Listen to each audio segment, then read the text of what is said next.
Ako syempre, nung pagsali ko sa Survivor, talagang pinagbuti ko. Lahat nung kaya kong ibigay, sabi ba nga, higit pa sa kaya ko. But, still, hindi natin pwedeng sabihin na alam mo na talaga totally yung mangyayari. Kasi ang Survivor kasi ibang klase, hindi basta-basta, diba?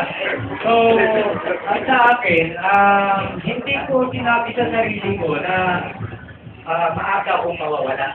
Kumbaga, yung buo ng loob ko na makapagpatuloy pa sa paglalaro sa makakamit sa jury, o ibang kalaring nga sana, tamaling po Survivor. So, yun, ganun po kasi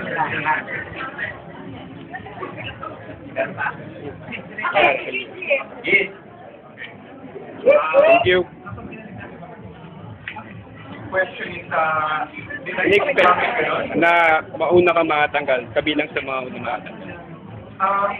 in a way, parang na sa pag-castaway ka kasi, at alam mo na your number is up, mararamdaman ko Kasi nag-iiba rin yung body language ng mga ibang castaway.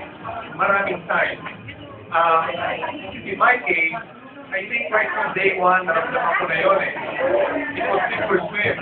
I think, kasalanan ko rin yun dahil nag-flag ako nung pagpasok sa mga elimination round. Hindi ko really expect talaga na magiging castaway. Oh, who would have thought, diba?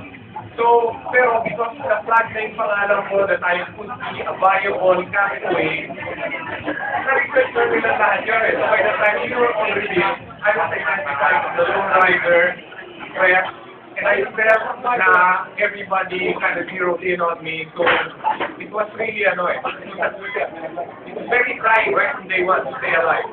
At alam ko na yun na nga darating at darating, I have to be vigilant about it. It just came sooner than I thought. Thank you.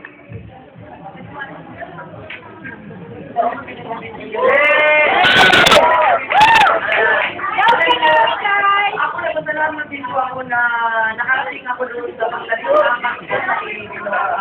Hindi ko naman po akalain na makakarating ako doon kasi mas marami namang bata dito sa akin. Saka lahat talaga ginawa ko para lang magawa ko yung pinakamagandang gawain. Tapos, yun na lang po, sabi nga pautakan, hindi ko yata yun ang wala ko doon. Hindi naman. Pagkanda naman, matatag ako. Pero madali na, parang hindi masyado. Kaya, siguro po.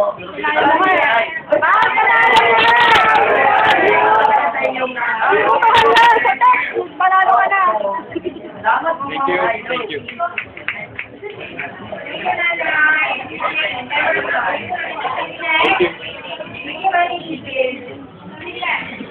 Thank you.